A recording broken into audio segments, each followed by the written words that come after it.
Bismillahirrahmanirrahim. Dear students, Assalamu alaikum. I am Naveed Ahmed Naveed, your chemistry teacher.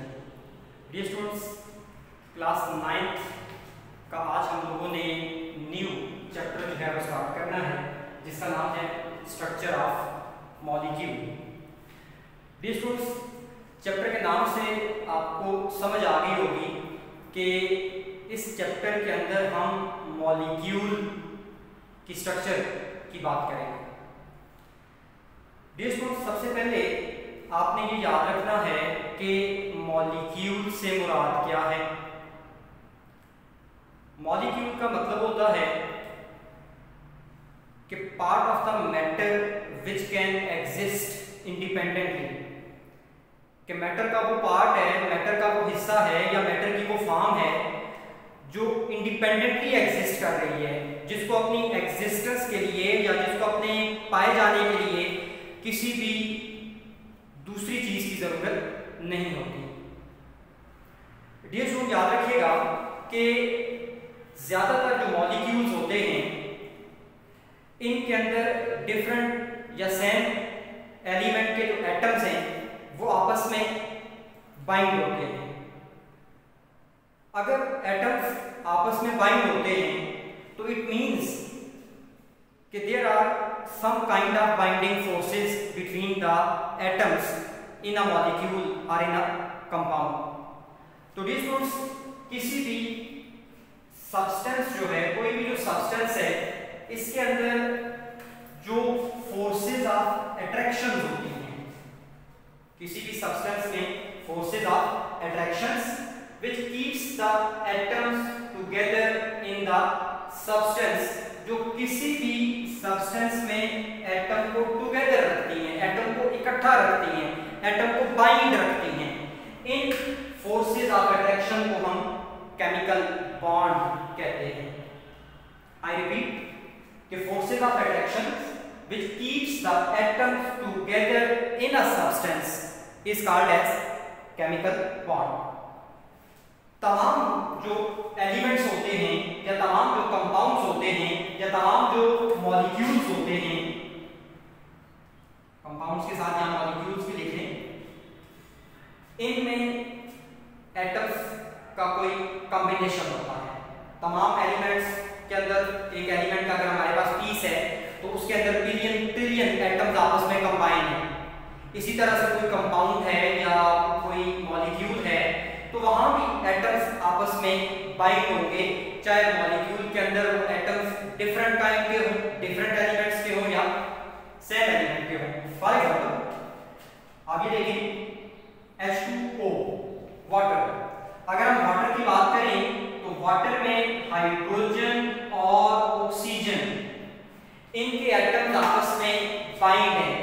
मैंने इन atoms के बीच में जो binding force है, जो फोर्स ऑफ अट्रैक्शन है, इसको एक लाइन से शो कर दिया है. ये हाइड्रोजन और ऑक्सीजन के बीच में ये जो लाइन लगाती है, ये लाइन शो करती है किसको? केमिकल बॉन्ड को. इसी तरह से इस ऑक्सीजन और इस हाइड्रोजन के बीच में लाइन लगा दी है तो ये भी क्या है? एक केमिकल बॉन्ड है. सिमिलरली अगर हम ऑक्सीजन की बात करें, O2 की बात करें, तो ऑक्सीजन और दूसरा एटम ऑक्सीजन का जो है, इनके बीच में भी केमिकल फोर्स या केमिकल बॉन्ड मौजूद है. HCl के अंदर हाइड्रोजन और क्लोरीन के बीच में भी केमिकल बॉन्ड जो है वो मौजूद है. लेकिन डियर स्टूडेंट्स, एक एक्सेप्शन याद रखिएगा कि जो हमारे पास होती है नोबल गैसेस, नोबल गैसेस के अंदर नोबल गैसेस का जो पूरा मॉलिक्यूल है वो एक ही एटम पर मुश्तमिल होता है. जब वो एक ही एटम पर मुश्तमिल है तो विद इन द मॉलिक्यूल किसी किस्म की कोई बाइंडिंग फोर्सेस नहीं है. देखिए, अगर नोबल गैसेस में से फर्ज करें हम हीलियम की बात करते हैं, लेट्स से हम नियॉन की एग्जांपल लेते हैं, तो ये हीलियम, ये नियॉन एक एटम वाले मॉलिक्यूल है, इसलिए यहां पर कोई केमिकल बॉन्ड नहीं होगा. यहां मॉलिक्यूल्स के बीच में इंटरमॉलिक्यूलर फोर्सेस एग्जिस्ट करेंगी, जिनमें वान डेर वाल फोर्सेस जिनको हम कहते हैं वो एग्जिस्ट करेंगी, लेकिन इनमें केमिकल बॉन्ड नहीं होगा. अब ये सोच अगली बात की तरफ आते हैं कि why do atoms form chemical bond. Atom chemical bonds क्यों बनाते हैं? याद रखना, कायनात में कोई भी जो चीज है वो अपने लिए स्टेबिलिटी चाहती है। वो स्टेबिलिटी के लिए उसका कुछ ना कुछ बिहेवियर होता है। फॉर एग्जाम्पल वाटर है, ये हमेशा जो है वो टॉप से बॉटम या हाई एल्टीट्यूड से लो एल्टीट्यूड की तरफ ट्रेवल करता है, ऊंचाई से गहराई की तरफ जो है वो फ्लो करता है। इसी तरह से आप हीट की बात करें तो यहाँ भी ऐसा ही है कि हीट जो है वो ज्यादा क्वांटिटी वाली जगह से कम क्वांटिटी वाली जगह की तरफ जो है वो जाती है। अब कोई भी चीज है तो वो अपनी एनर्जी को क्या करना चाहिए? कम करना चाहिए। देखिए हमने देखा फॉर स्टेबिलिटी के लिए एटम्स लो या wants to lose their energy, कि अपने आप को स्टेबल करने के लिए हर चीज अपनी एनर्जी को कम करना चाहती है। याद रखना बेटा, याद रखना डियर स्टूडेंट्स, कि जो आपके पास है stability,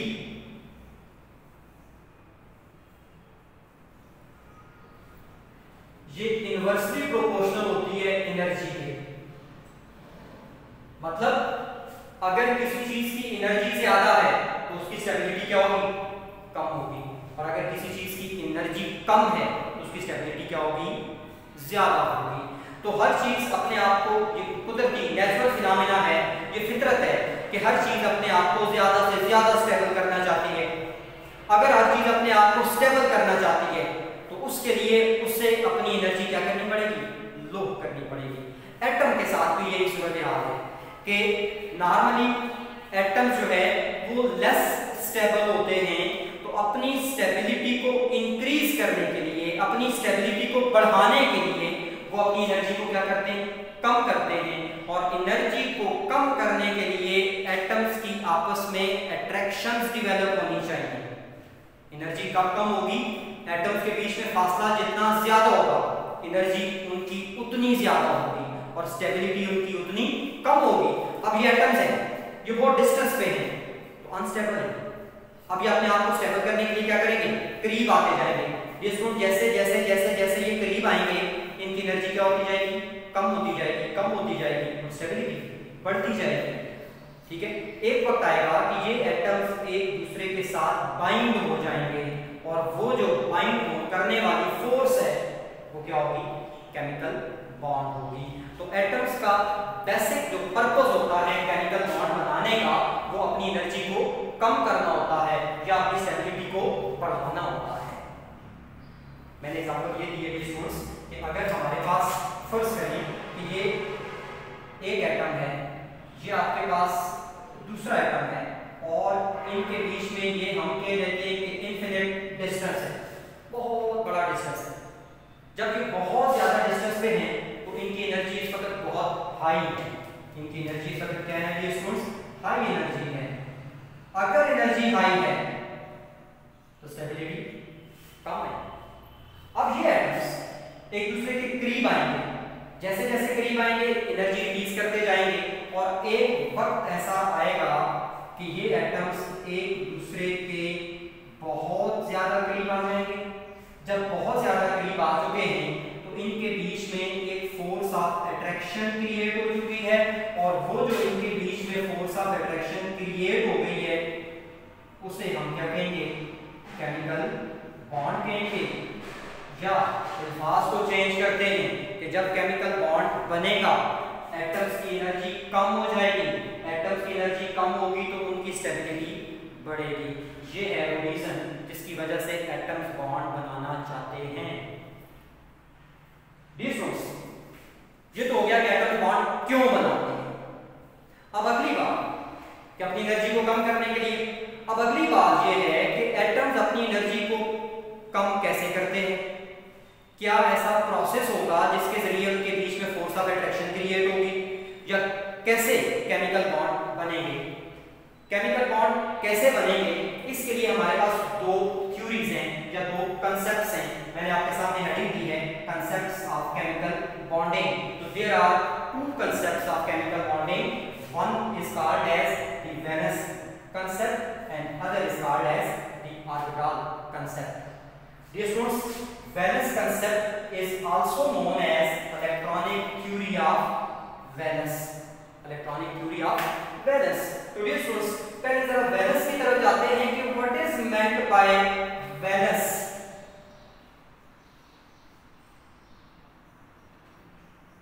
Dear students, valence shell जो है ये किसी भी एटम के आउटर मोस्ट शेल को कहते हैं. वैलेंस शेल का मतलब क्या हो गया? Outer most shell of an atom. Outer most shell of an atom कि किसी भी एटम का आउटर मोस्ट शेल है, मतलब सबसे आखिरी शेल, लास्ट शेल, उसको कहा जाएगा वैलेंस शेल. तो ये जो थ्योरी आपके पास है वैलेंस कंसेप्ट या इलेक्ट्रॉनिक थ्योरी ऑफ वैलेंस जो है, ये हमें बताएगी कि केमिकल बॉन्ड कैसे बनते हैं. तो इस वक्त हमने इस थ्योरी का इंट्रोडक्शन जो है वो पढ़ना है. वैलेंस कंसेप्ट या valence theory of electronic theory of valence ये क्या है? ये सबसे पहले ये जो थ्योरी है इसको जो प्रपोज करने वाले या पेश करने वाले जो साइंटिस्ट हैं वो थे जीएन लिवस और डब्ल्यू कोसेल. ये दो साइंटिस्ट थे जिन्होंने कलेक्टिवली या कंबाइन जो है वो ये थ्योरी प्रपोज की थी. और कब की थी? 1916 में. ये दो आपसे एमसीक्यू बोर्ड एग्जाम में पूछे जा सकते हैं कि साइंटिस्ट के नाम पूछे जा सकते हैं, हु डेवलप्ड या who proposed the valence theory या वैलेंस कंसेप्ट, और कब. तो किसने प्रपोज की? जीएन लिवस और डब्ल्यू कोसेल.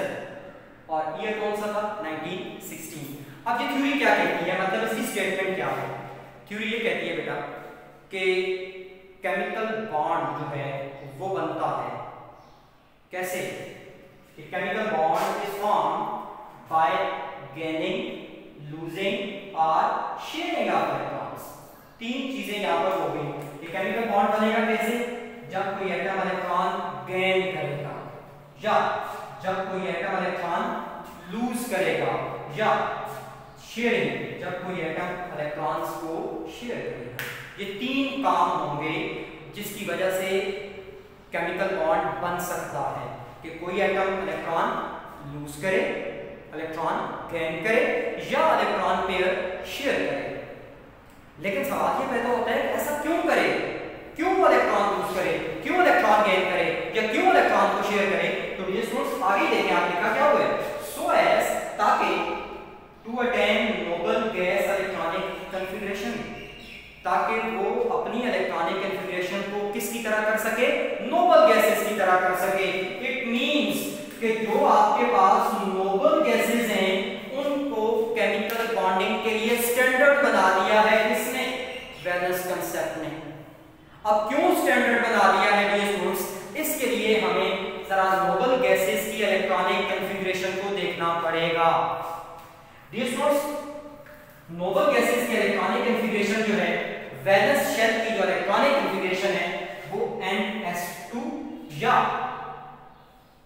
ns2np6 पे कंप्लीट होती है. क्या मतलब है? डियर स्टूडेंट्स आप देखें, पहला नंबर जो नोबल गैसेस का है वो है हीलियम. हीलियम का एटॉमिक नंबर 2 होता है, मतलब इसमें 2 इलेक्ट्रॉन्स होते हैं. अगर आप इसके इलेक्ट्रॉनिक कॉन्फ़िगरेशन देखें तो ये बनती है 1s2. जहां जो n है, n ये नंबर ऑफ ऑर्बिट को शो कर रहा है. ये जो मैंने 1 लिखा हुआ है, 2 है, 3 है, जो भी. तो हीलियम की इलेक्ट्रॉनिक कॉन्फ़िगरेशन 1s2 पे कंप्लीट हो जाती है, मतलब हीलियम का एक ही ऑर्बिटल है s और वो भी कंप्लीट है s2. s में मैक्सिमम 2 इलेक्ट्रॉन्स आते हैं तो वो कंप्लीट है. सिमिलरली नियॉन से जब हम रेडॉन की तरफ जाते हैं तो इनकी electronic configuration, valence electronic configuration complete होती है ns2np6 पे. ns2np6. अब ns2np6 का मतलब क्या है कि वैलेंस शेल जो है उसके s ऑर्बिटल में 2 इलेक्ट्रॉन्स होंगे और उसके p ऑर्बिटल में 6 इलेक्ट्रॉन्स होंगे. एग्जांपल ले लेते हैं. नियॉन का एटॉमिक नंबर जो है वो 10 होता है, मतलब 10 इलेक्ट्रॉन्स हैं. अगर इन 10 इलेक्ट्रॉन्स को हम डिस्ट्रीब्यूट करें ऑर्बिटल्स में तो इलेक्ट्रॉनिक कॉन्फ़िगरेशन बनी 1s2 2s2 and 2p6. Now this is the valence shell of neon. तो वैलेंस शेल में आप देखें s ऑर्बिटल में कितने इलेक्ट्रॉन्स आ गए 2, p ऑर्बिटल में कितने इलेक्ट्रॉन आ गए 6. तो वैलेंस इलेक्ट्रॉन की तादाद हो गई है 6 + 2 8. वैलेंस इलेक्ट्रॉन जो है मैं Be लिख रहा हूं, वैलेंस इलेक्ट्रॉन हो गए 8, 2s ऑर्बिटल में और 6 p ऑर्बिटल में. सिमिलरली आप आर्गन की तरफ आ जाएं. 18 is the atomic number of argon, मतलब 18 इलेक्ट्रॉन्स हैं. तो 18 को डिस्ट्रीब्यूट करते हैं 1s2 2s2 2p6 3s2 3p6. This is the valence shell of argon. Now you can see valence में कितने 6 + 2 8 इलेक्ट्रॉन, मतलब यहाँ भी कितने हैं 8 इलेक्ट्रॉन. इसी तरह से आप क्रिप्टॉन को देखें तो क्रिप्टॉन की इलेक्ट्रॉनिक कॉन्फ़िगरेशन आपके पास है और इसके वैलेंस में भी कितने 8 इलेक्ट्रॉन. इसी तरह से आप जो है वो ज़ीनान में आएंगे तो ज़ीनान की जो इलेक्ट्रॉनिक कॉन्फ़िगरेशन है वो 5s2 5p6 पे कंप्लीट होगी. रेडॉन जो है 6s2 और 6p6 पे कंप्लीट होगी. तो डियर स्टूडेंट्स यहाँ भी वैलेंस इलेक्ट्रॉन्स की तादाद कितनी है 8. इसका मतलब ये हुआ कि नोबल गैसेस का जो वैलेंस शेल है वो कंप्लीट है. किसी भी शेल में मैक्सिमम इलेक्ट्रॉन 8 आते हैं. नोबल गैसेस का वैलेंस शेल कंप्लीट है. इन तमाम नोबल गैसेस सिवाय हीलियम के बाकी तमाम नोबल गैसेस के वैलेंस शेल में कितने इलेक्ट्रॉन हैं 8 इलेक्ट्रॉन हैं. हीलियम में 2 हैं तो उसका वैलेंस भी कंप्लीट है क्योंकि हीलियम में शेल एक ही है और पहले शेल में 2 ही आते हैं, 2 से ज्यादा नहीं आते. हाँ दूसरे तीसरे चौथे में 8 आएंगे. तो नोबल गैसेस का जो वैलेंस शेल है वो कंप्लीट है. अगर नोबल गैसेस का वैलेंस शेल कंप्लीट है तो इस वजह से नोबल गैसेस स्टेबल है. तो तमाम एटम स्टेबिलिटी चाहते हैं. स्टेबिलिटी के लिए फिर वो अपनी इलेक्ट्रॉनिक कॉन्फ़िगरेशन को कैसा करेंगे नोबल गैसेस की तरह करेंगे और इलेक्ट्रॉनिक कॉन्फ़िगरेशन को नोबल गैसेस की तरह करने के लिए क्या करेंगे या तो इलेक्ट्रॉन गेन करेंगे या इलेक्ट्रॉन लूज करेंगे या फिर इलेक्ट्रॉन शेयर करेंगे. तो ये स्टूडेंट्स ये हमारे पास जो है वो वैलेंस कांसेप्ट का इंट्रोडक्शन हो गया. इंशाल्लाह कल के लेक्चर में आप ये सीखेंगे कि वैलेंस कांसेप्ट जो है ये फर्दर इसको हम एलोबरेट करेंगे इंशाल्लाह कल के लेक्चर में और ये भी पढ़ेंगे कि इलेक्ट्रॉन गेन लूज या शेयर कैसे होते हैं. ये स्टूडेंट्स यही आपका जो है वैलेंस कांसेप्ट जो है ये और electronic configuration of noble gases जो है ये आपका होमवर्क है. आई होप कि टॉपिक आपका क्लियर हो गया होगा. इंशाल्लाह नेक्स्ट लेक्चर के साथ कल एक दफ़ा फिर आपके सामने होऊंगा. उस वक्त तक के लिए अल्लाह हाफ़िज़.